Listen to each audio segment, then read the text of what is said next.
Sobre la amistad, escrito por Marco Tulio Cicerón, narrado por Mateo Potenza. Esta grabación es una producción de audiolibros para el alma. Discurso de Gayo Lelio sobre la amistad. Fanio. Así son las cosas, Lelio. No ha existido un hombre mejor ni más ilustre que el africano. Pero también debes apreciar que todos los ojos se han centrado en ti, y todos te consideran y te tildan de sabio. Así se le rendían honores a Catón. Sabemos que a Lucio Acilio, en la época de nuestros padres, se le llamó también sabio, pero cada uno de ellos de un modo diferente. Acilio, porque se consideraba que era un consumado conocedor de la legislación. Catón, porque estaba versado en múltiples temas. Constantemente iban de boca en boca sus prudentes consejos, sus firmes acciones y sus precisas respuestas ya tuvieran lugar en el Senado o en el Foro, y por este motivo casi tenía el apodo de sabio ya durante su propia vejez. A ti, en cambio, de un modo algo diferente, no solo te consideran sabio por tu naturaleza y tus hábitos, sino que también por tus esfuerzos intelectuales y tus conocimientos, y no a la manera del pueblo, sino como las gentes instruidas suelen considerar a alguien sabio, de los cuales no tenemos noticia en ninguna parte de Grecia, excepto de uno solo en Atenas. Pues los estudiosos de este tema no cuentan entre los sabios a los conocidos como los 7 sabios. Y él, en efecto, incluso fue valorado como tal por el oráculo de Apolo. Creen que tú albergas esa clase de sabiduría, de tal manera que portas en tu interior todas las posesiones y consideras que todos los infortunios humanos son menos importantes que la virtud. Por tanto, suelen preguntarme, y creo que también a Esébola, ¿cómo llevas la muerte del africano? En especial porque en las últimas nonas, cuando llegamos a los jardines de Bruto, el augur para observar los cielos como es costumbre, tú no estabas presente, aunque siempre habías sido muy escrupuloso en asistir en ese día a aquellos oficios. Esébola. La verdad es que son muchos los que preguntan, Lelio, tal y como ha dicho Fanio, pero yo les respondo que, por lo que he visto, estás llevando el pesar que te causó la muerte de un hombre tan descollante y al mismo tiempo tan amigo tuyo con mesura, aunque no habías podido evitar sentirte afectado, ni eso habría sido propio de tu condición humana. Respecto al hecho de que no pudieras asistir a nuestra reunión en las nonas, lo achaco a tu salud y no a la tristeza. Lelio, tus respuestas son, desde luego, correctas y verdaderas. Ni debería haberme ausentado de ese oficio, al que siempre he tenido por costumbre acudir, cuando me lo permitió la salud, ni considero que ningún infortunio puede obligar a un hombre firme a dejar pasar alguno de sus deberes. Mas tú, Fanio, eres muy amable al afirmar que se me rinden tan grandes honores que yo ni admito ni pido, pero a mi juicio no juzgas correctamente de Catón. O bien nadie fue sabio, lo que yo al menos me creo más, o solamente él, si es que hubo alguien, lo ha sido. ¿Cómo sobrellevó la muerte de su hijo? Recordaba la conducta de Paulo y había presenciado la de Galo, pero ellos soportaron las muertes de unos niños, Catón de un hombre hecho y derecho. Por esto, mira tú a ver si no deberíamos poner, y con razón, a Catón por delante de ese mismo al cual, como dices, Apolo consideró el más sabio. Del uno se enlazan sus acciones, del otro sus opiniones. Por lo que a mí respecta, consideradme tal y como ahora mismo os voy a decir a los dos. Si yo ahora afirmara que mi añoranza por Escipión no me conmueve, los sabios apreciarían qué correcta es mi conducta, pero sinceramente sería una mentira. Me afecta la pérdida de un amigo de tal calibre como, según creo, nunca jamás nadie lo será, y, como puedo confirmar, nadie nunca lo ha sido antes. No obstante, no carezco de remedio.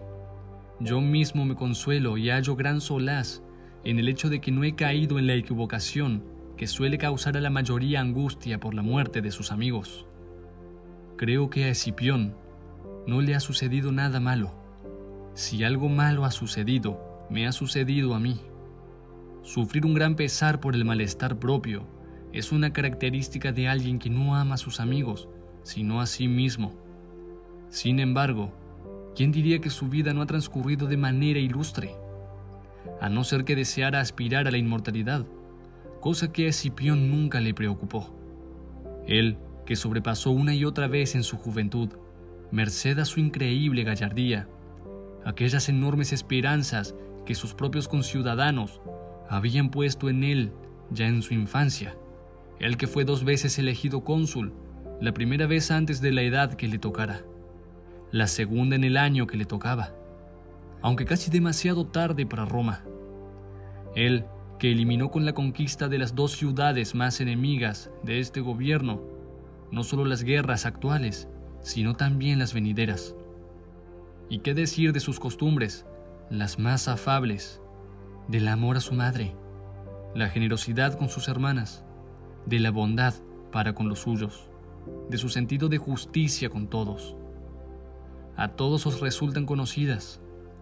La tristeza ante su muerte nos ha demostrado hasta qué punto le fue querido a sus conciudadanos. Así pues, ¿en qué le podría haber ayudado disponer de unos pocos años más? La vejez, aunque no sea pesada, como recuerdo que Catón debatió con Escipión y conmigo el año antes de morir, no obstante te priva de esa lozanía en la que todavía se encontraba Escipión. Por todos estos motivos, su vida evidentemente tuvo tanta grandeza que ya en nada podía aumentar. Ya fuera gracias a la fortuna, ya fuera por nueva reputación, mas la rapidez de su muerte le privó de sentirla. Es difícil hablar de la naturaleza de su muerte. Ya veis que sospecha la gente. Sin embargo, también puedo decir que para Publio Escipión, de entre los muchos días que a lo largo de su vida le habían parecido los más gloriosos y gozosos, aquel día fue el más brillante, cuando al acabar la sesión del Senado, fue acompañado a su casa por la tarde por senadores, ciudadanos romanos, aliados y latinos. El día antes de abandonar la vida, de manera tal que partiendo de un punto tan alto de grandeza, parece que haya alcanzado los dioses celestiales antes que marchase a las sombras de los infiernos. Y no estoy yo de acuerdo con aquellos que recientemente han empezado a plantear que el espíritu perece al mismo tiempo que el cuerpo y que todo resulta borrado por la muerte.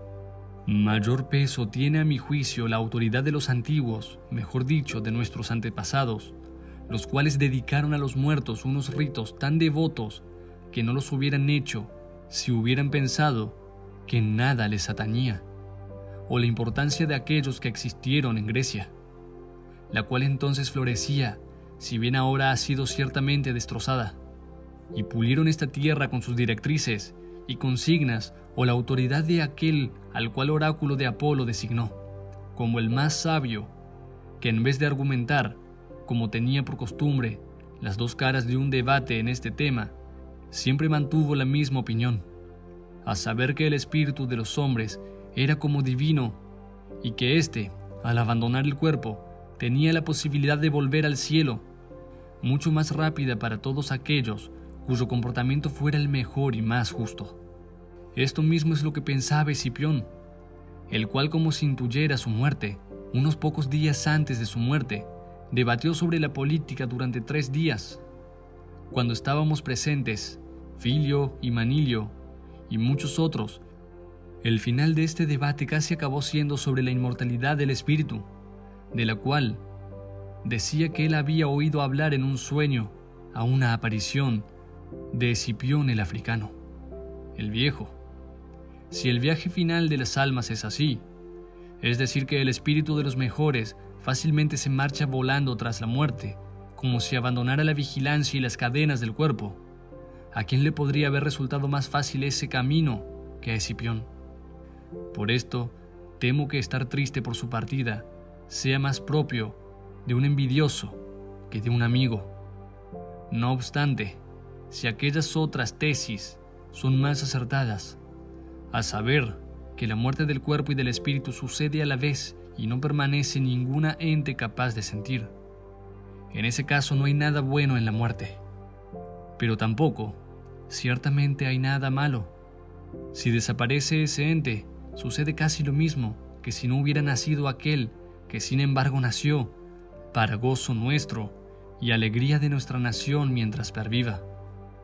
Por esto, como ya he dicho, su vida ha tenido un final ciertamente inmejorable, aunque para mí no sea tan agradable. ¿Para quién habría sido más justo abandonar antes esta vida, igual que entré en ella antes que él?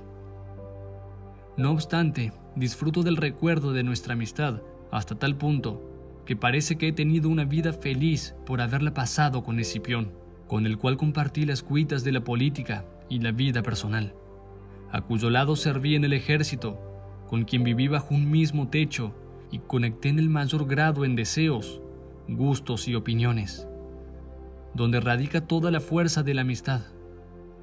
Así las cosas, a mí no me deleita tanto esta reputación de sabio que Fanio hace nada apuntó como el hecho de que tengo la esperanza de que el recuerdo de nuestra amistad será sempiterno, y esta ilusión me complace especialmente porque en toda la historia apenas se mencionan 3 o 4 pares de amigos.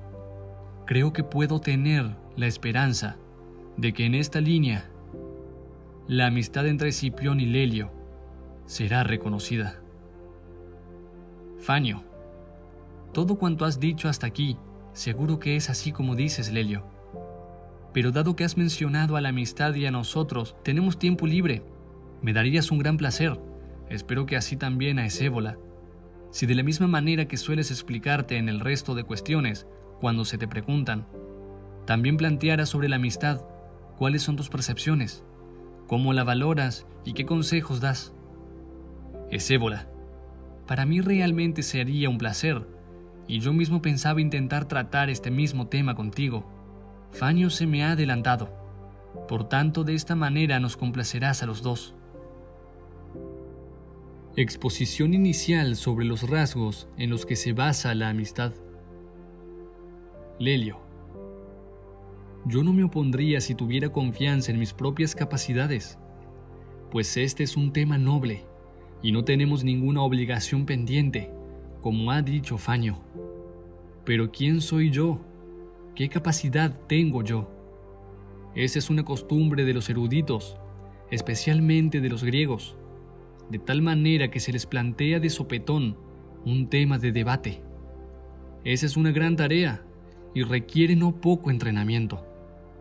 Por este motivo, creo que debéis buscar las respuestas sobre todo lo que puede debatirse acerca de la amistad en aquellos que las explican en público. Yo solamente os puedo recomendar que pongáis la amistad por encima de cualquier otro asunto humano. No hay ninguna otra cosa en la naturaleza humana que sea tan adecuado, tan beneficioso en situaciones de bonanza y de desdicha. Pero esto es lo primero que he notado, que la amistad no puede existir más que entre buenas personas, aunque no limito tanto este extremo como aquellos que explican al máximo detalle estos temas y quizás tienen razón, pero con muy poca utilidad práctica, los cuales afirman que no puede existir un hombre bueno si no es sabio. Admitamos que puede ser así, pero ellos consideran que esa sabiduría todavía ningún mortal la ha alcanzado. Nosotros debemos examinar aquellos aspectos útiles y cotidianos, no hipótesis o deseos. Nunca diría que, según los planteamientos de esos estudiosos, Gayo Fabricio, Manilo Curio o Tiberio Corunciano, a los que nuestros mayores consideraban unos sabios, fueron unos sabios. Así pues, bien se podrían quedar ellos con el oscuro y odioso apelativo de sabio, mientras admitan que han existido los buenos hombres, pero ni siquiera lo harán. Dirán que eso no se le puede reconocer a nadie, excepto a un sabio. Entonces, actuemos como dice el refrán, con una torpe Minerva. Quienes así se comportan, quienes viven de tal manera que su lealtad, entereza, equidad y generosidad quedan demostradas y no hay rastro en sus conductas de pasión, capricho, insolencia, sino que tienen un carácter firme, como lo fueron aquellos que acabo de nombrar. A estos debemos pensar que estamos en la obligación de considerarlos buenos hombres, tal y como se les considera, porque siguen hasta donde pueden los seres humanos. A la naturaleza, la mejor guía para vivir bien. A mi juicio, me parece que existe entre todos los seres humanos, por mor de su nacimiento, unos ciertos lazos más importantes cuanto mayor es la cercanía. Así, los conciudadanos son preferibles a los extranjeros y los vecinos a los forasteros. Con estos individuos más cercanos, nuestra propia naturaleza ha engendrado un sentimiento de cercanía, aunque no es lo bastante sólido, puesto que la amistad es superior a la cercanía. A la cercanía se le pueden quitar los buenos deseos, a la amistad no. Si se pierde en esa benevolencia, el título de amistad desaparece. El de cercanía no. Podemos comprender, pues, la gran fuerza que tiene la amistad, a partir del hecho que este sentimiento ha sido el resultado de una concentración y reducción de los ilimitados lazos que se dan entre seres humanos por obra de la naturaleza, con tal manera que todo su amor se quedara ligado a dos personas o como mucho a unas pocas. La amistad no es más que la igualdad de pareceres en todos los asuntos divinos o humanos, unida a la benevolencia y el cariño mutuos, a excepción de la sabiduría. No sé si los dioses han concedido a los humanos ninguna otra cosa mejor que esta. Hay quienes prefieren la riqueza, otros la buena salud, estos el poder, aquellos los cargos políticos, e incluso hay muchos que anteponen sus caprichos, si bien esto último es propio de las bestias. El resto de cosas que he comentado arriba son perecederas e inciertas, y son consecuencia no tanto de nuestros planes como de los azares de la fortuna. Por otro lado, hay quienes consideran la virtud más excelso bien. Ellos ciertamente actúan de forma ilustre, pero la propia virtud a la que se refieren engendra y alberga en su interior a la amistad, ya que en modo alguno puede existir la amistad sin la virtud. Interpretemos ahora qué significa la virtud. A partir de nuestras acciones en el día a día y de nuestras palabras, no la debemos examinar con grandilocuencia, como hacen algunos eruditos, sino enumerando a aquellos que son considerados unos buenos hombres, como los Paulos, Catones, Galos, Escipiones, Filios. Estos se sintieron satisfechos con la vida en comunidad. Pasaremos por alto a esos hombres tan perfectos que todavía no se ha descubierto ninguno. Así pues, una amistad entre dos hombres de tal clase tiene tantos momentos para disfrutarse que apenas soy capaz de nombrarlos. En primer lugar, ¿cómo puede ser una vida vivaz? En palabras de Ennio, aquella que no descansa en los buenos deseos compartidos con un amigo. ¿Qué puede haber más dulce que tener con quien te atrevas a hablar de cualquier tema como si fuera contigo mismo? ¿Cómo se disfrutaría tanto en la prosperidad si no tuvieras quien se alegrara de ella, tanto como tú mismo? Y sería difícil soportar la adversidad sin el que la soporte incluso con mayor peso que tú. Por último, cada uno de cuantos objetivos los humanos nos trazamos son útiles casi para una sola cosa: las riquezas para usarlas, el poder para cultivarlo, los cargos políticos para alabarlos, los caprichos para disfrutarlos, la salud para evitar el dolor y cumplir con los rigores del cuerpo. En cambio, la amistad tiene muchísimas aplicaciones. Donde te gires, la verás a mano, de ningún lugar queda excluida. Nunca llega a deshoras, ni resulta irritante. Como dice el refrán, ni el agua ni el fuego se usan en más sitios que la amistad. Y yo no estoy hablando ahora de la amistad vulgar o regular, que sin embargo también es provechosa y agradable, sino de aquella que es auténtica y perfecta, tal y como fue la de aquellos pocos que se suelen nombrar. Pues la amistad hace también que la buena racha resulte más brillante, y que en cambio las malas rachas sean más ligeras al repartirlas y dividirlas, puesto que la amistad alberga tan gran número de ventajas y tan importantes, entonces resulta preferible a cualquier otra, ya que ilumina el futuro de buenas esperanzas y no permite que los ánimos se debiliten o decaigan. Quien mira a un amigo verdadero que lo mire como si se tratara de una imagen de sí mismo. Gracias a ella, los ausentes están presentes, los débiles tienen fuerza, y lo que resulta más difícil de decir, incluso los muertos viven. Tan grandes son las honras, los recuerdos y los deseos de sus amigos que los acompañan. Por este motivo, la muerte de aquellos parece feliz, mientras que la vida de estos resulta digna de encomio. Pero si eliminaras del mundo esta unión de buenos deseos, no podría permanecer erguida ninguna familia ni ciudad, ni siquiera la agricultura quedaría.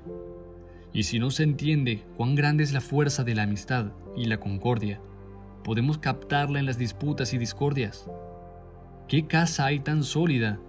¿Qué comunidad tan firme que no pueda derrumbarse hasta los cimientos a causa de los odios y las divisiones? A partir de esto se puede juzgar cómo de buena es la amistad.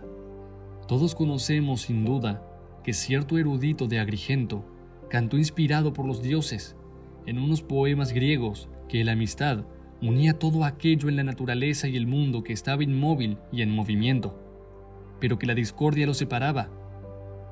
Y desde luego, cualquier mortal entiende esta opinión y la aprueba. Así, si algún amigo, cumpliendo con su deber, se adentra o comparte los peligros de su amigo, ¿quién no enlazaría este acto con todas las máximas alabanzas? ¡Qué calmor! Hace poco oímos en todo el recinto del teatro por la nueva obra de Pacubio. Amigo y huésped mío, cuando al no saber el rey cuál de los dos era Orestes, Pílades afirmó que él era Orestes, para que lo mataran en su lugar. Y Orestes, tal y como él había estado diciendo, seguía afirmando que él era Orestes. El público se puso de pie para aplaudir. Una ficción. ¿Qué pensaríamos si lo hubieran hecho de verdad? La naturaleza fácilmente demostraba su poder al juzgar a los hombres que eso que ellos no se atrevían a hacer era correcto que le pasara a otro. Hasta aquí, me parece que he podido decir cuáles son mis percepciones sobre la amistad. Si quedan más cosas, y creo que son muchas, preguntadles a aquellos, si os parece bien, que debaten estos temas. Las leyes de la amistad. Fanio. Tú sigue. Lelio. En esto hablo también por mi amigo con derecho, ya que es más joven. Esébola. Está bien lo que dices. De todas formas, queremos seguir oyéndote. Lelio. Entonces escuchad, estimados caballeros, lo que solíamos debatir Escipión y yo sobre la amistad. Ciertamente Escipión decía que, sin embargo, no había nada más difícil que mantener una amistad hasta el último día de la vida, ya que sucede muchas veces que no siguen un mismo curso o que dejan de sentir lo mismo sobre la política. Además, afirmaba que las costumbres de los hombres cambiaban a menudo, a veces por las desgracias, a veces por el peso de la edad. Y a partir de una comparación con el paso del tiempo, ejemplificaba sus afirmaciones, ya que él pensaba que con gran frecuencia las amistades infantiles más estrechas caían en cuanto los jóvenes vestían la toga pretexta. Sin embargo, si alcanzaban la juventud, creía que entonces podían separarse a causa de las disputas matrimoniales o por alguna otra posesión que ambos no pudieran tener a la vez. No obstante, si habían mantenido una relación como amigos durante más tiempo, pensaba que ésta se derrumbaba si coincidían compitiendo por un cargo público. No hay ninguna amenaza peor para la amistad que, en la mayoría de los casos, la avaricia. Y, entre los mejores hombres, la competición por los cargos públicos y la gloria, de donde a menudo han surgido entre los amigos más íntimos las peores enemistades. Además pueden producirse estas grandes separaciones, y por una norma general con justicia. Cuando se pide de los amigos algo que no es correcto, o que se conviertan en los seguidores de nuestros caprichos, o que nos ayuden a cometer fechorías, quienes rechazan estas peticiones, aunque lo hagan por honradez, son acusados de haber abandonado las leyes de la amistad, por aquellos que no quieren seguirlas. Aquellos que se atreven a pedir a un amigo cualquier cosa, reconocen por su propia petición que ellos mismos se atreverían a hacer cualquier cosa por un amigo. Y por sus incesantes quejas, no solo suelen apagarse las relaciones, sino que incluso pueden surgir sempiternos odios. Así pues, hay muchos factores, casi como si fuera su destino, que amenazan a una amistad de tal manera que afirmaba Escipión, afirmaba que a su juicio evitarlos todos era cuestión no solo de sabiduría, sino también de fortuna. Por esto examinemos primero, si os parece bien, hasta dónde el amor de la amistad debe llegar. Si Coriolano tuvo amigos, ¿debería haber tomado las armas a su lado contra su patria? ¿Acaso deberían haber ayudado a Vecelino, sus amigos, cuando buscó el trono? ¿O Amelio? Ya vimos que cuando Tiberio Graco atacó la República, Quinto Tuberón y otros amigos de su edad lo abandonaron. Sin embargo, Blosio, Cumano, huésped de tu familia, Esébola, cuando vino a pedir su perdón ante mí, dado que yo estaba en el consejo de los cónsules Lenado y Rupilio, presentaba esta justificación para su perdón, que tenía tanto aprecio a Tiberio Graco que pensaba que tenía que hacer cualquier cosa que él le pidiera. Entonces yo le pregunté, ¿incluso si quisiera que llevaras antorchas al Capitolio? Nunca, contestó él, lo habría él querido, pero si lo hubiese así querido, le habría obedecido. ¿Veis qué palabras tan nefastas? Y por Hércules, que lo hizo, que dijo o incluso más. No es que obedeciera al temerario Tiberio Graco, sino que incluso lo superó, y no solamente fue compañero de su locura, sino que se convirtió en su líder, y así como tenía miedo de someterse ante un tribunal, en su locura escapó a Asia, se unió a nuestros enemigos, y cumplió con una condena justa y dura por sus crímenes contra la República. Así pues, no es excusa en modo alguno el error haberlo cometido en aras de un amigo. Pues si el aprecio a la virtud es lo que aúna las amistades, difícil es mantener una amistad si te alejas de la virtud.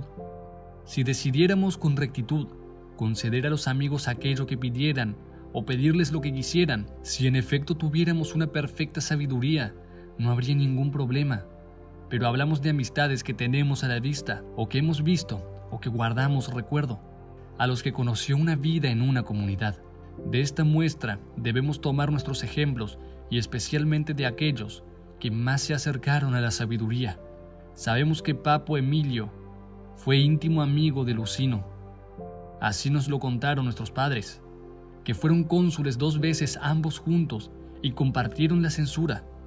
Entonces también se recuerda que Manilo, Curio y Tiberio tuvieron una relación muy estrecha. Entonces, ni siquiera podemos llegar a sospechar que alguno de ellos pidieran a su amigo cualquier cosa que fuera en contra de su confianza, de los juramentos o de la República.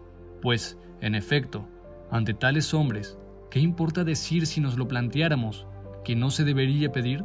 ¿Cómo aquellos hombres eran de lo más venerables? Sería abominable no solo pedir algo así, sino también igualmente hacerlo si te lo pidieran. Sin embargo, a Tiberio Graco lo seguían Gallo Cabrón, Gallo Catón y ciertamente su hermano. No mucho entonces, pero ahora mucho más entregado. Por tanto, debemos establecer esta ley en las amistades, que ni se pueden pedir favores deshonrosos, ni se deben hacer en el caso que se pidan. La amistad apenas sirve como excusa, y bien poco dice en favor del que la presenta, tanto en el resto de errores como si alguien confiesa haber actuado en contra del interés de la República por un amigo. Y así ahora, Fanio y Esébola, hemos llegado a tal punto en el que es necesario prever con antelación las desgracias que pueden abatirse sobre la República. Nuestro espacio y discutir político lleva ya un tiempo divergiendo un poco de los usos de nuestros antepasados. Tiberio Graco intentó ocupar el trono, o mejor dicho, consiguió reinar unos pocos meses. ¿Había alguna vez oído o visto el pueblo un acontecimiento similar? Y no soy capaz de decir sin que me salten las lágrimas lo que sus seguidores y allegados incluso hicieron contra Publio Escipión, pues a causa de la reciente condena de Tiberio Graco, hemos soportado después a Cabrón de cualquier manera, como hemos podido. No me atrevo a predecir qué debemos esperar del desempeño del cargo de tribuno de la plebe por parte de Gayo Graco. Este asunto, que desde el momento en el que empezó se desliza de la cabeza hacia la ruina, trae cola.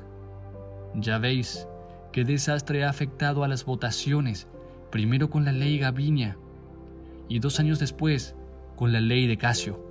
Me parece que ya puedo ver al pueblo separado del Senado, dirigiendo los asuntos de Estado más importantes basándose en la opinión de la muchedumbre, y más personas habrá que sepan cómo conseguir que suceda esto que cómo resistirse a ellos. ¿A dónde irían si no estos planes? Pues nadie se atreve a acometer tales objetivos sin compañeros. Hay que aconsejar a los buenos hombres, por tanto que, si hubieran caído en alguna desgracia por desconocer las normas de la amistad de esta manera, no se consideren unidos hasta tal punto a sus amigos que no se puedan apartar de ellos si cometen alguna clase de importante mala acción contra la República. Para los malos hombres, en cambio, debemos establecer una condena que no sea menor para aquellos que hayan seguido a otro que la que recibirán los que dirigieron tales actos impíos. ¿Hubo alguien más famoso o poderoso que Temístocles en Grecia? Cuando, después de haber liderado como general a Grecia del yugo de la esclavitud persa, fue exiliado de la ciudad por su impopularidad, en vez de soportar la injusticia de su patria, como era su deber. Hizo lo mismo que contra Roma había hecho Coriolano 20 años antes. Sin embargo, no encontró a nadie que lo ayudara a atacar a su patria. Así, cada uno conoció únicamente su muerte, y no la de su patria. Por esto, una similitud de pareceres entre los malos hombres no solo debe cubrirse bajo la excusa de la amistad, sino que más bien es nuestra obligación castigarla con toda clase de penas, de tal manera que nadie piense que está permitido seguir a un amigo incluso si lleva la guerra contra su país. Tal y como está empezando a ir la política, desde luego no estoy seguro de que no suceda alguna vez. Por lo tanto, sancionemos esta como la primera ley de la amistad. Pide a los amigos favores honestos, y haz por tus amigos cosas honestas. Ni siquiera esperes a que te lo pidan. Siempre debe haber entrega al otro, nada de remolonear, y con toda libertad atrévete a aconsejarlos.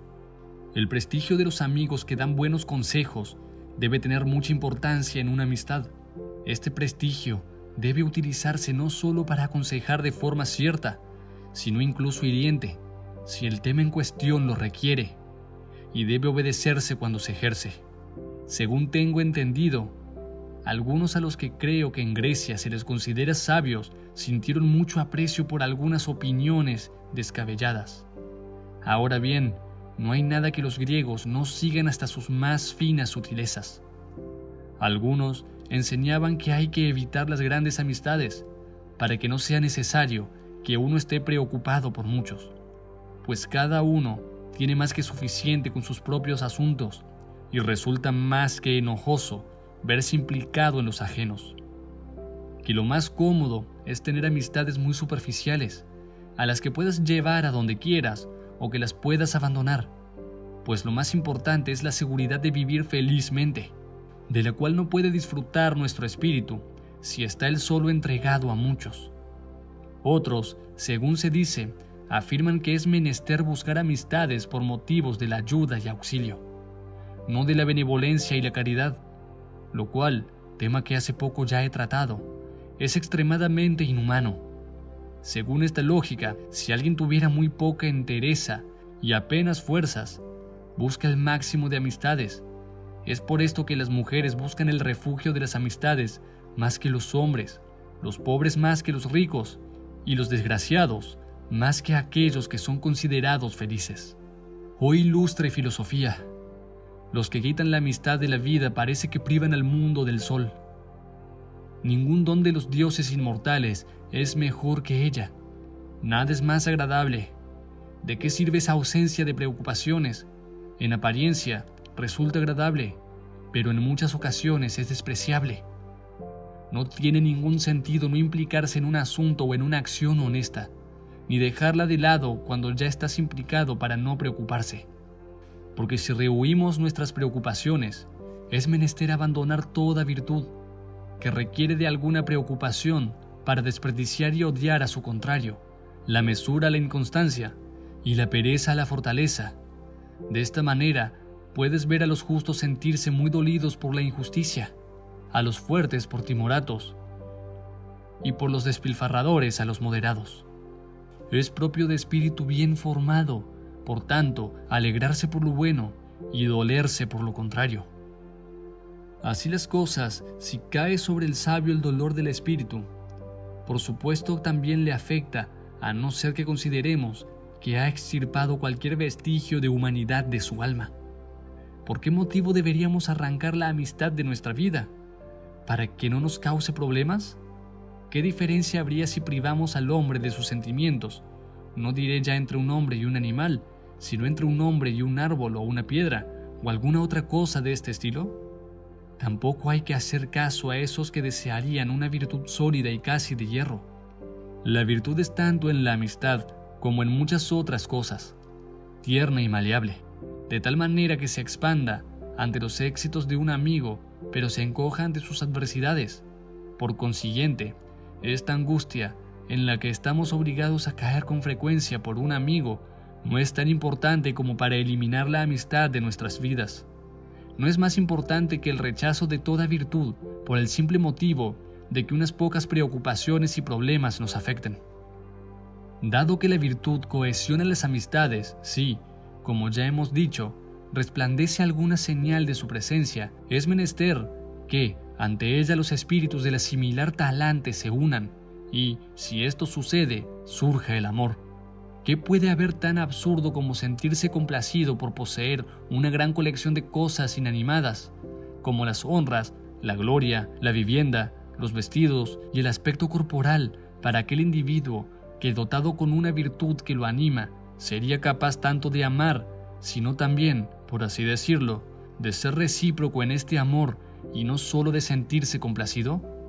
Nada hay más agradable que los beneficios de esos buenos sentimientos mutuos y su intercambio. ¿Y qué pasa si completamos nuestra teoría también?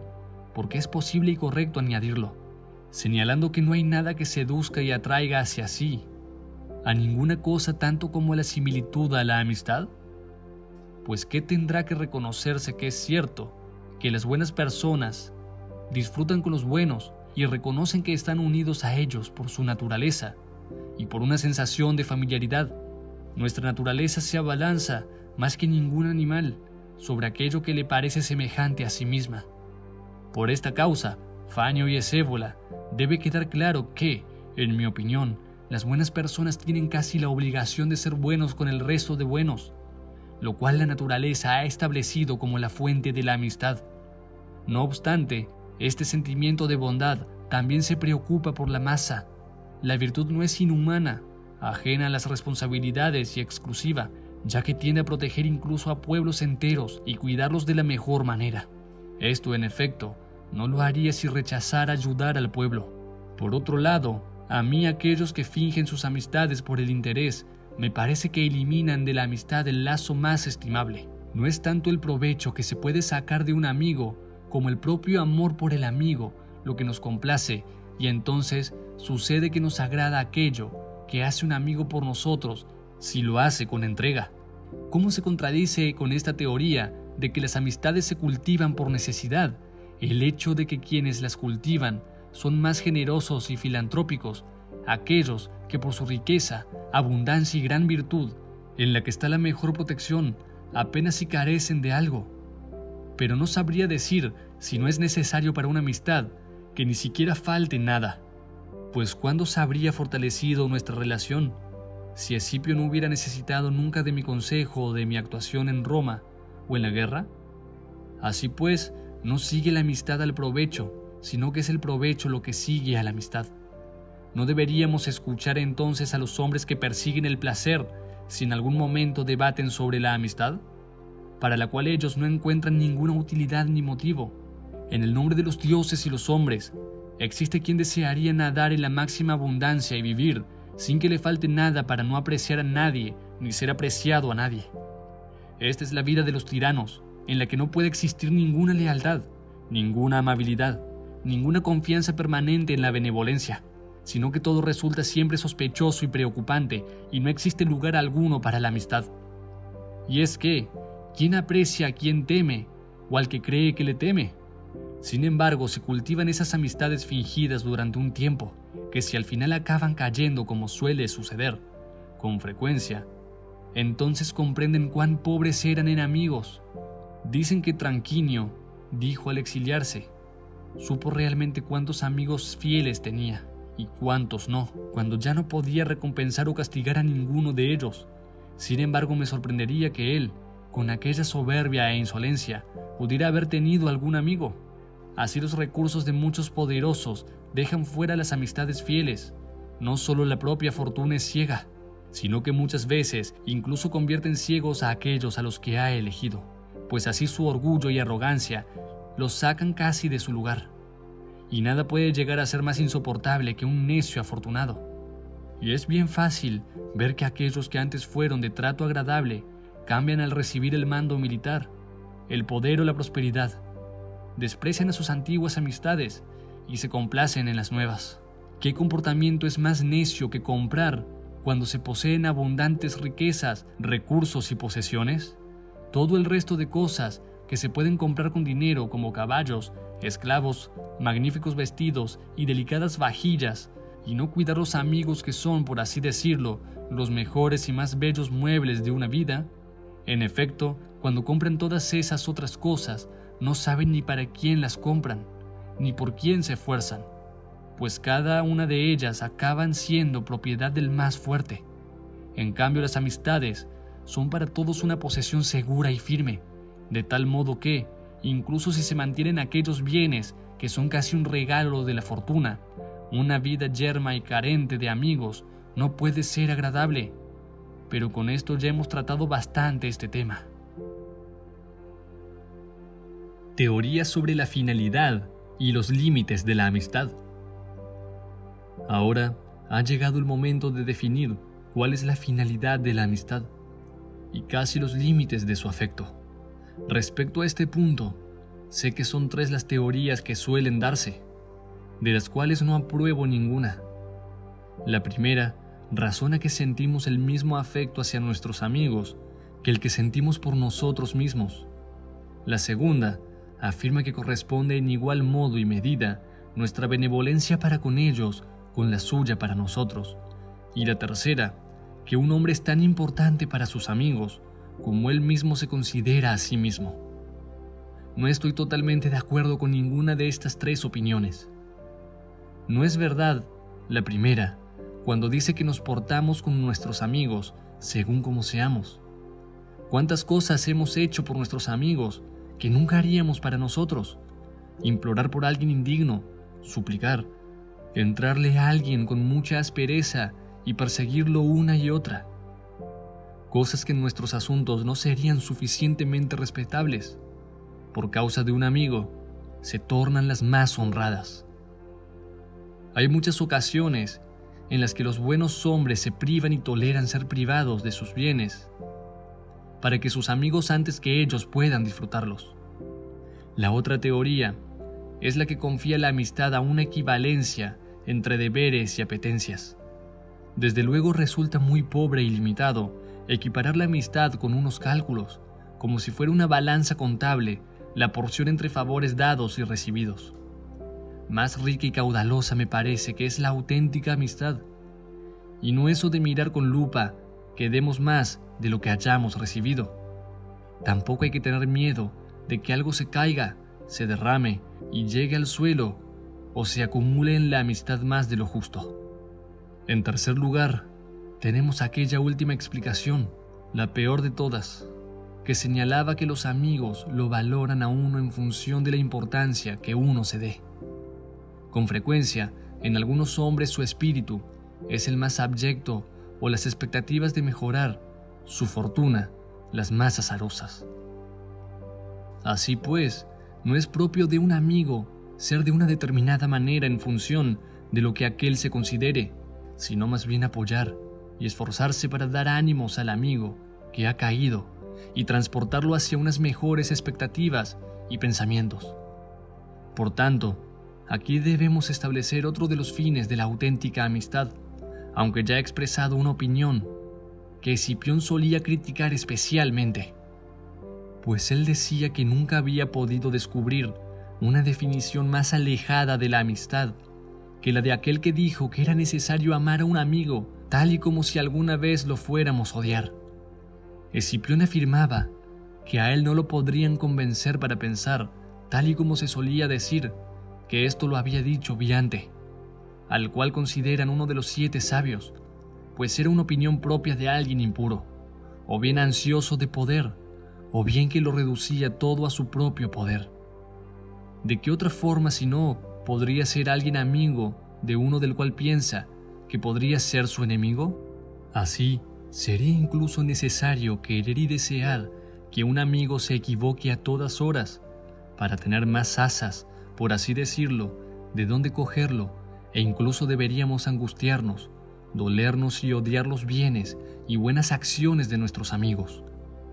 Por este motivo, ese modo de conducta, quien quiera que sea su autor, es útil para eliminar la amistad. Más bien debemos recomendar que apliquemos ese esfuerzo a la hora de elegir amistades, de tal modo que no empecemos nunca a estimar a quien alguna vez podríamos odiar. De hecho, incluso si el disfrute de esa amistad nos hiciera menos felices, deberíamos soportarlo, pensaba Escipión, antes que pensar que había llegado el momento de la enemistad. La elección de los amigos y su conservación. Es menester, por tanto, servirse de estos fines, para que, en la medida que las costumbres de los amigos sean correctas, así existe entre ellos una unión sin excepciones de todo, opiniones y gustos, y a fin de que, incluso si acaeciera alguna desgracia que nos obligara a socorrer los deseos menos justos de nuestros amigos, en los que se pone en juego su cabeza o su prestigio, estemos obligados a apartarnos del camino, siempre que no comporte la mayor de las desvergüenzas. Ahí está el límite hasta donde se le puede dar venia a la amistad, y tampoco debemos ignorar la opinión ajena, ni conviene considerar que la benevolencia de los conciudadanos es un arma menor para llevar a cabo nuestros propósitos. Da vergüenza ajena atraer esa buena opinión con halagos y peloteo, pero la virtud a la cual le sigue la caridad, no hay que rechazarla para nada. No obstante, y de nuevo vuelvo a Escipión, cuyo discurso fue eternamente sobre la amistad. Él solía quejarse de que los hombres son más aplicados para cualquier cosa que la amistad. Hay que elegir a aquellas personas resistentes, estables y firmes, un tipo del cual hay gran escasez, y es muy difícil juzgarlos a no ser que hayan sido puestos a pruebas.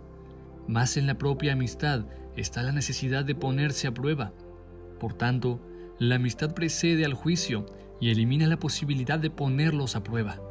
En consecuencia, es propio de las personas prudentes retener el empuje de nuestra buena voluntad para que la podamos aprovechar en una carrera como si de un caballo al galope se tratara.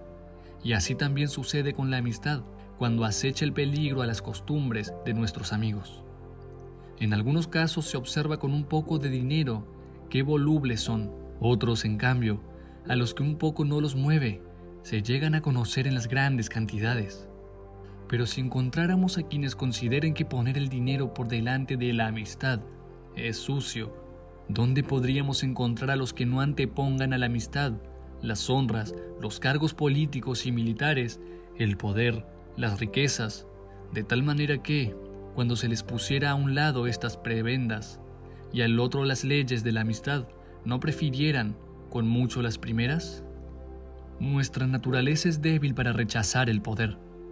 Aunque los hay capaces de conseguir el poder dejando de lado las amistades, consideran que esto debe quedar en secreto, porque no, sin un gran motivo, a su juicio, la han dejado de lado. No hay más difícil que encontrar auténticas amistades. ¿Dónde encontrarás al que anteponga el honor de un amigo al suyo propio? ¿Por qué?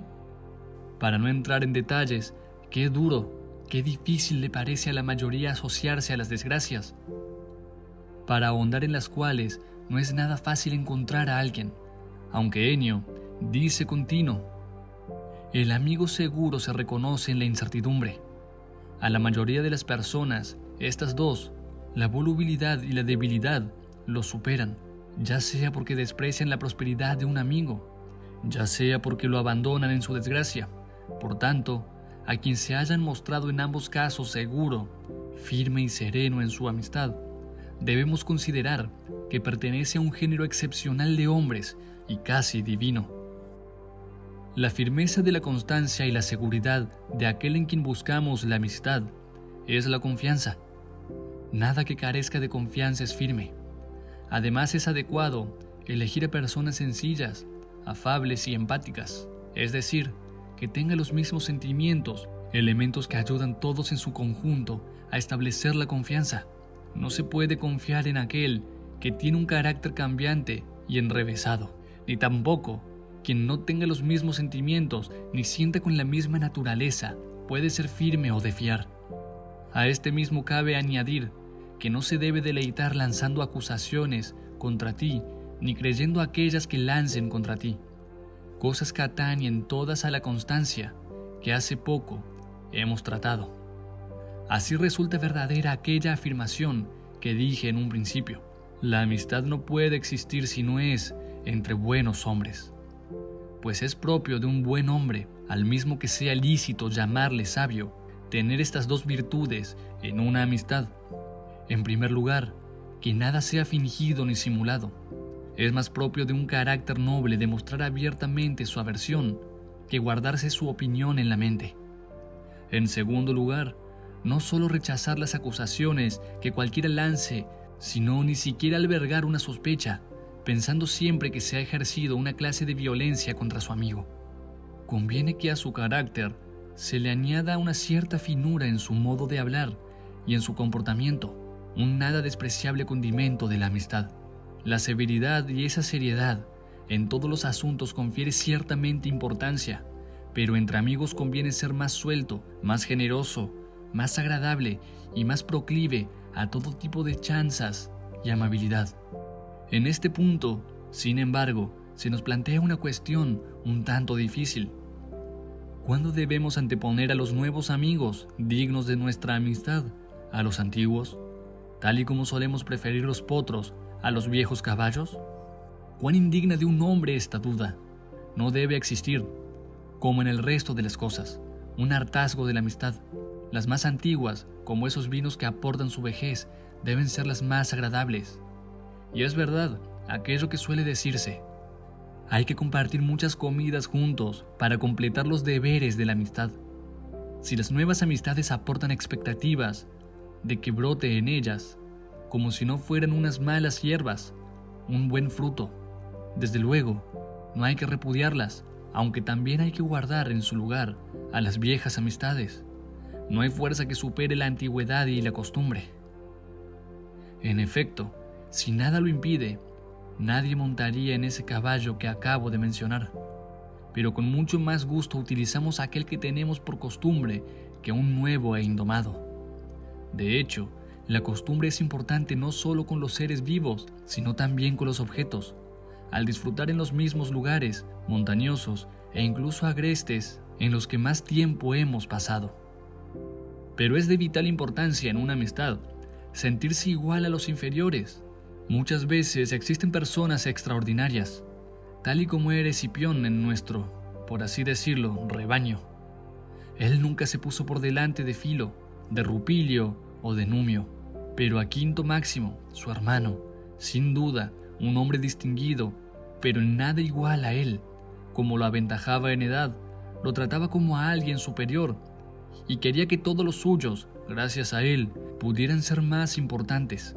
Así es como cualquiera debe actuar, y el ejemplo a seguir, para que se ha destacado en modo alguno por su valentía, inteligencia o fortuna, lo comparte y distribuye entre sus allegados, de modo tal que si han nacido en una familia humilde, si tienen amigos con un espíritu o fortuna más débiles, puedan aumentar sus fortunas y reciban honores y prestigio.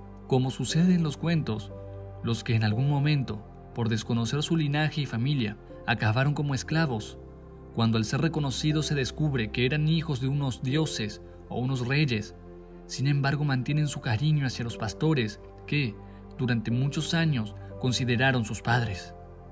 Y sin duda alguna este sentimiento se deberá cumplir mucho más con los auténticos y verdaderos padres. Se consigue el mayor fruto de nuestro carácter y virtud, cuanto más se comparte con cada uno de nuestros más allegados.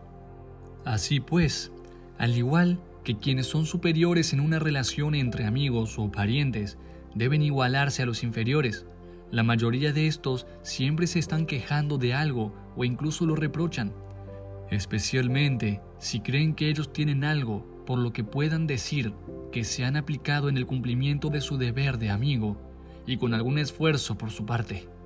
Y es que resulta especialmente odioso el tipo de hombres que echan en cara los favores hechos. Debe recordarlos el que los ha recibido, no el que los ha hecho. Por ese motivo, al igual que quienes son superiores, deben someterse en una amistad. Así también, en cierto modo, los que son inferiores deben superarse. Los hay que convierten a las amistades en una molestia, ya que se consideran despreciados. Esto casi nunca sucede, excepto aquellos que creen que deberían ser despreciados, a los que debemos eliminar esta creencia, no solo con palabras, sino también con hechos. Hay que otorgar a cada uno, primero, lo que puedas realizar, y segundo, lo que aquel a quien aprecies y ayudes pueda soportar. No podrías, por más destacado que seas, conducir a todos tus amigos a los más altos honores, de la misma manera que Escipión pudo conseguir que Publio Rupilio fuera cónsul, pero no pudo conseguirlo con su hermano, Lucio Rupilio.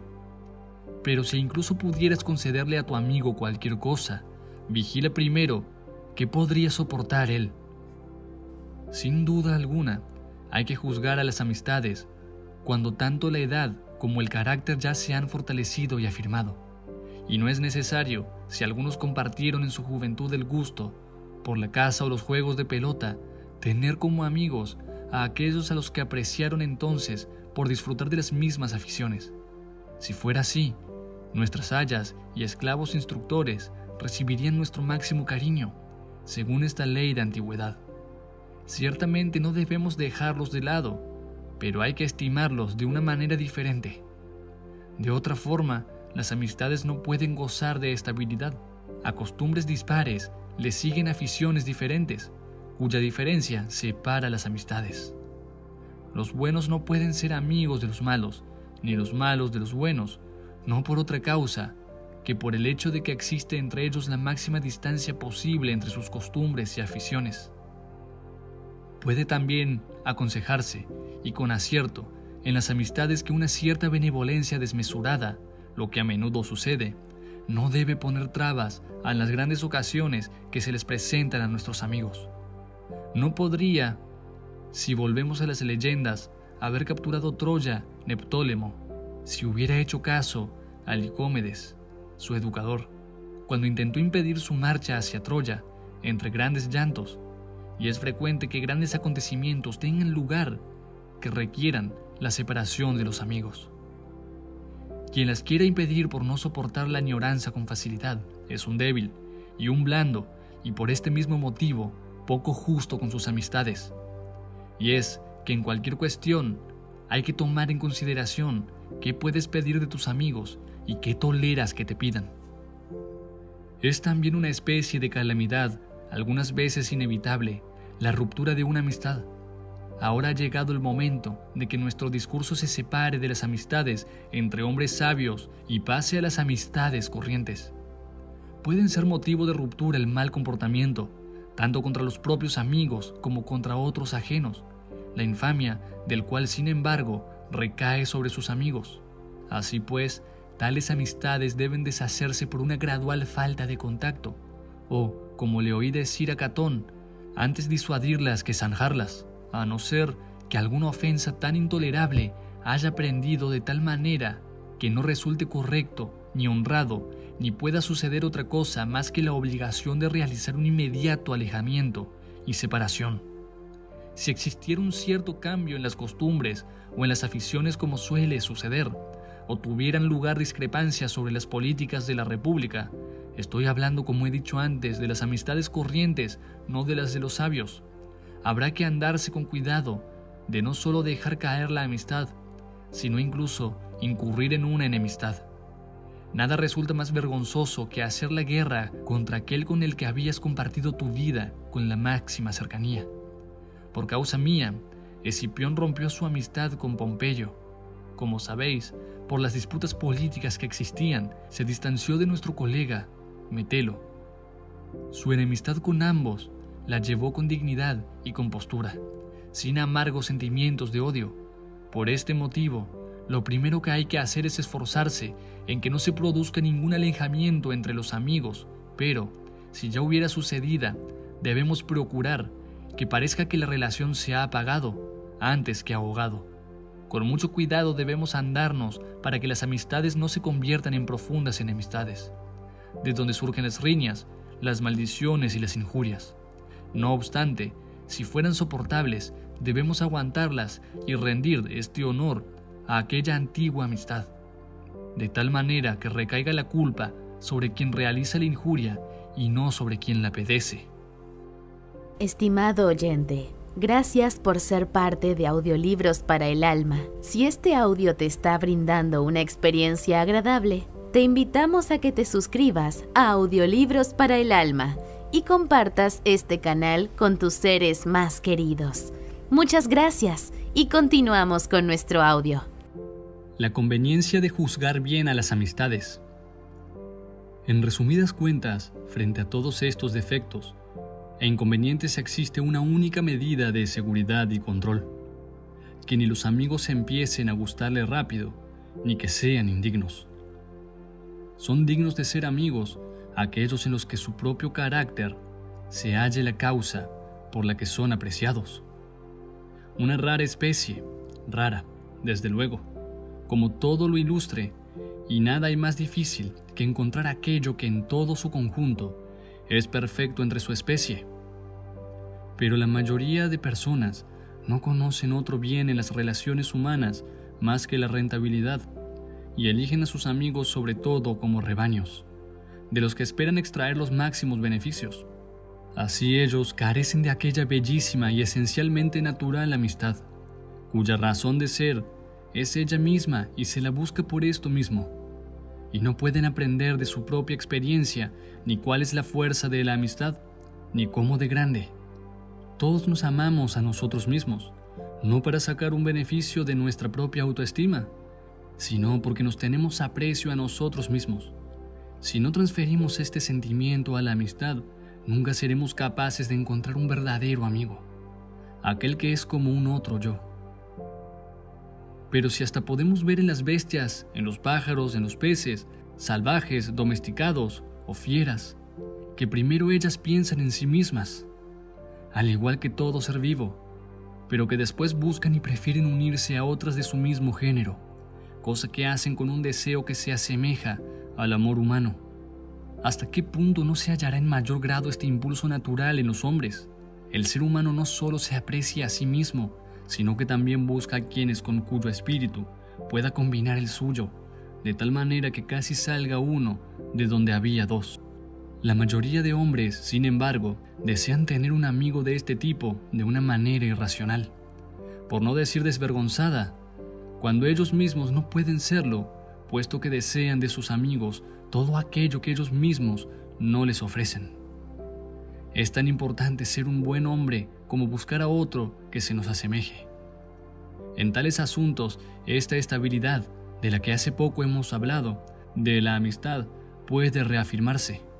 Cuando dos hombres unidos por su benevolencia, primero controlen esos deseos que a los demás esclavizan y, después, disfruten con la equidad y la justicia, se defiendan en el uno al otro, en todo, no se pidan favores más que aquellos honrados y correctos, y no solo cultiven su relación y se aprecien, sino también que se respeten, pues quien priva a la amistad del respeto, elimina su mayor ornamento.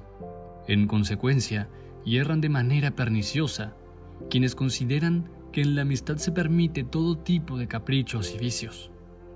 La amistad nos ha sido entregada por la naturaleza como una ayuda para las virtudes, no como una compañera en los defectos, de tal manera que la virtud, puesto que a solas no puede alcanzar las cotas más elevadas, acompañada y asociada a otra, pueda alcanzarlas.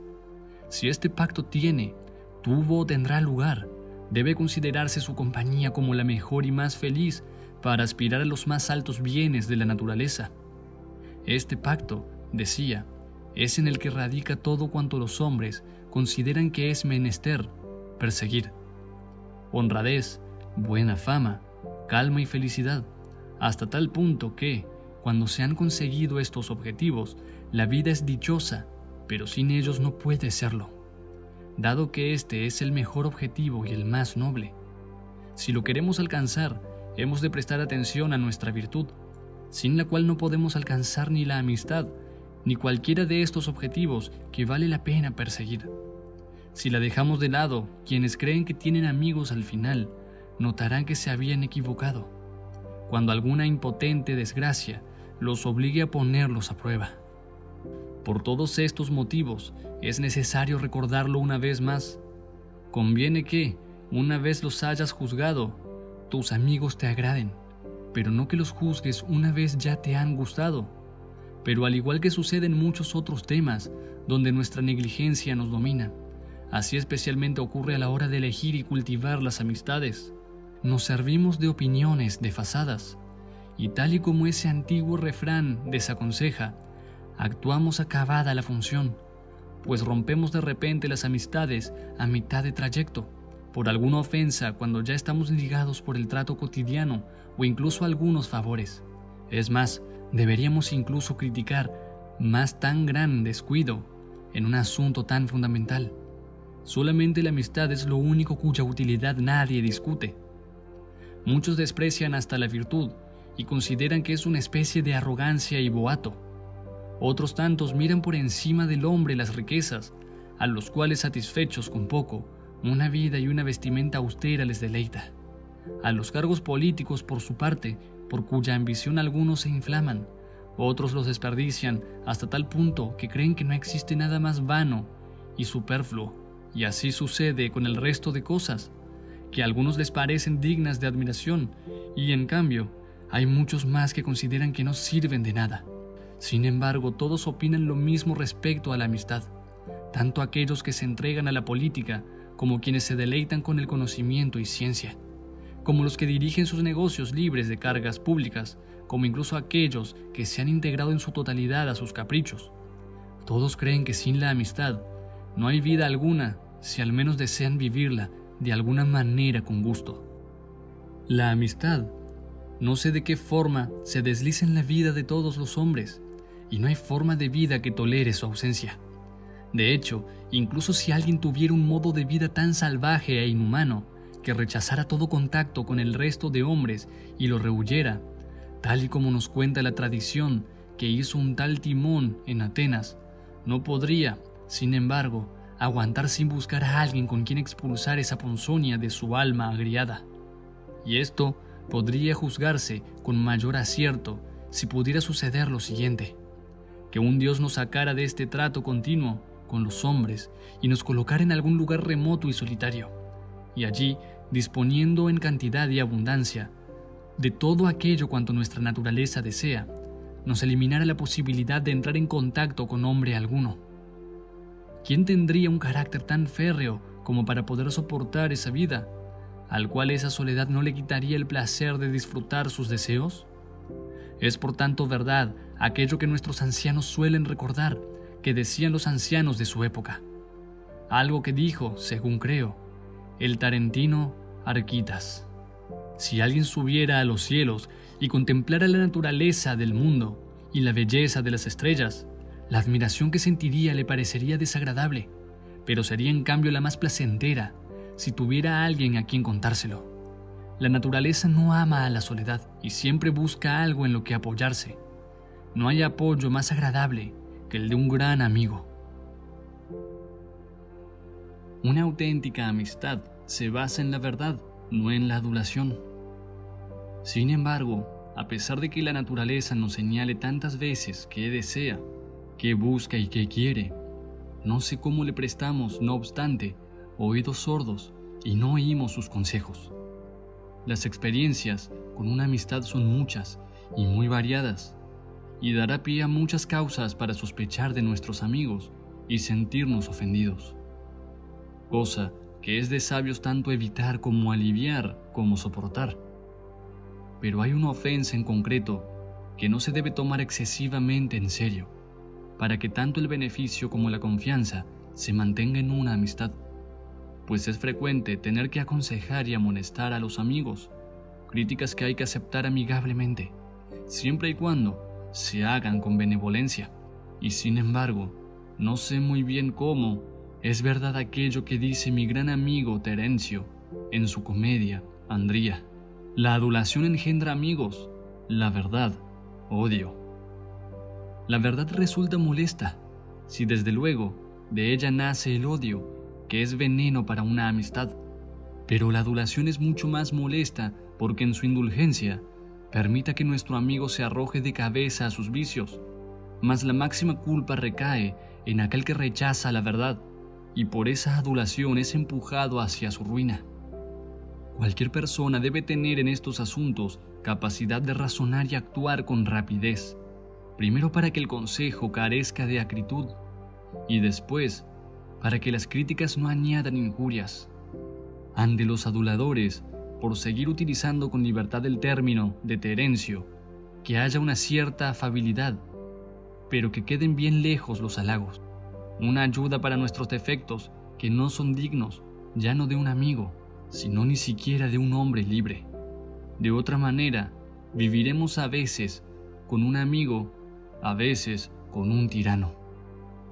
No obstante, cuando las orejas de alguien están tan cerradas a la verdad que no puede ni oírla en labios de un amigo, poca esperanza nos deja de salvarlo. Todos sabemos aquella opinión de Catón, como tantas otras.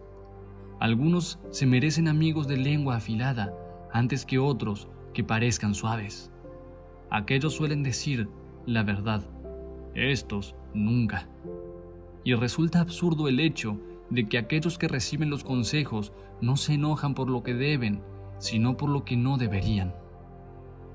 No les angustia el haberse equivocado, pero soportan a duras penas las críticas. Al contrario, deberían dolerse de sus fechorías y alegrarse con las rectificaciones. Por tanto, al igual que aconsejar y ser aconsejado es propio de una verdadera amistad, dando los consejos con tacto y no con aspereza, y recibiéndolos con paciencia y no con repugnancia, también debemos considerar que no hay peor peste para una amistad que la adulación. Los halagos, la salamería, en efecto, hay muchas formas de denominar este defecto propio de hombres débiles y engañosos, que lo dicen todo para gustar y nunca por la verdad. De la misma forma que el fingimiento es en cualquier asunto una estafa, pues altera y adultera nuestra capacidad de juzgar la verdad. También esta conducta repulsa especialmente a la amistad, elimina a la verdad, sin la cual las leyes de la amistad no tienen validez, pues si la fuerza de la amistad reside en que de varios espíritus se consigue casi uno, ¿cómo se podría lograr esto si ni siquiera una sola persona tiene siempre el mismo carácter, sino que es variable, mutable y voluble? ¿Qué puede ser tan maleable, tan inconstante como el carácter de aquel que se transforma no solo según los sentimientos y los placeres del otro, sino incluso según su apariencia física y su aprobación? ¿Qué dice que no? Digo que no. Que sí, digo que sí. En fin, que yo mismo me ordené a mí estar de acuerdo en todo. Como dice el mismo Terencio, pero en boca del personaje de Catón, porque es señal de poco fuste tener un amigo de esa clase. Más al haber muchos imitadores de Catón con mayor clase, fortuna o prestigio, su adulación resulta especialmente molesta cuando se le suma poder a su vacuidad. Si se utiliza la inteligencia, tan fácil es reconocer y separar a un amigo adulador de uno verdadero, como distinguir los actos fingidos y simulados de los sinceros y los verdaderos. Una asamblea pública, que está formada por los más ignorantes, suele reconocer sin problemas las diferencias entre un populista, es decir, un ciudadano adulador e inconsciente, y uno grave, sereno y serio. ¿Con qué halagos Gallo Papirio intentó influenciar hace poco a los asistentes de la asamblea? Cuando propuso aquella ley sobre la reelección de los tribunos de la plebe, nosotros lo disuadimos, pero no diré nada de mí, sino que prefiero hablar de Escipión. ¿Qué serenidad demostró, oh dioses? ¿Qué discurso tan majestuoso?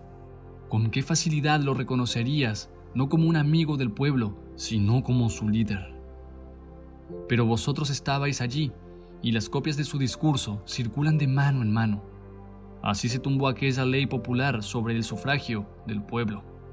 Pero, volviendo a hablar de mí, ¿recordáis qué populista parecía aquella ley sobre el sacerdocio de Gayo Licinio cuando eran cónsules Quinto Máximo, el hermano de Escipión, y Lucio Mancino? Se transfería al pueblo la posibilidad de elegir a los sacerdotes. Por cierto, él fue el primero en iniciar la costumbre de dirigirse al pueblo en el foro. Sin embargo, con mi defensa, la veneración a los dioses inmortales venció con facilidad a aquella propuesta tan populista. Y esto se hizo cuando yo era pretor, 5 años de ser elegido cónsul. Así pues, esta causa se defendió más por su propia importancia que por la alta autoridad de algún implicado. Pero si en un acontecimiento público, es decir, en una asamblea donde suele haber mucho espacio para el fingimiento y la manipulación, a pesar de todo, la verdad tiene valor, siempre que sea de manera abierta y clara. ¿Qué debería suceder en una amistad, la cual depende de una sinceridad total? En ella, a no ser que, como suele decirse, veas el corazón del otro y enseñes el tuyo, no puedes tener nada de confianza, ni siquiera amar o ser amado si ignoras lo que realmente sucede. En efecto, esta adulación, si bien resulta perjudicial, no puede dañar a nadie más que aquel que la acepte y se deleite en ella. Así sucede que el que más se adula a sí mismo y más narcisista es, mayor atención presta a las adulaciones. La virtud siempre se ama a sí misma. Ella es la única que mejor se conoce y sabe hasta qué punto se le puede querer. No estoy hablando ahora de la virtud, sino sobre la imagen de virtud. Muchos prefieren parecer tener la auténtica virtud que realmente tenerla. A estos individuos les gusta la adulación, cuando se les regala un falso elogio que se ajuste a lo que deseen oír. Creen que ese vacuo discurso testimonia sus virtudes. En estos casos, cuando el uno no quiere oír la verdad y el otro está preparado para mentirle, no existe amistad alguna, y no nos resultaría cómica la adulación de los parásitos en las comedias si no fuera por la existencia de los soldados fanfarrones. ¿Me da Thais muchas gracias? Bastaba con responder muchas, pero le responde infinidad. El adulador siempre aumenta aquello que el otro, al gusto del cual se habla, quiere que sea grande. Por esto mismo, aunque esa dulzona vacuidad tenga su valor junto a aquellos que la alientan y favorecen, es menester advertir incluso a los más serios y serenos que tengan cuidado de aceptar esos hábiles halagos. No hay nadie que no vea venir a un adulador público, a no ser que sea estúpido. Pero para que no nos aceche aquel que sea astuto y sigiloso, debemos andarnos con mucho cuidado, pues tampoco se les puede reconocer con gran facilidad, dado que muchas veces halagan incluso llevando la contraria, adulan mientras fingen oposición, y al final se rinden y soportan su derrota para que el engañado tenga la impresión de haber sido mejor. Pero ¿qué hay más innoble que ser engañado?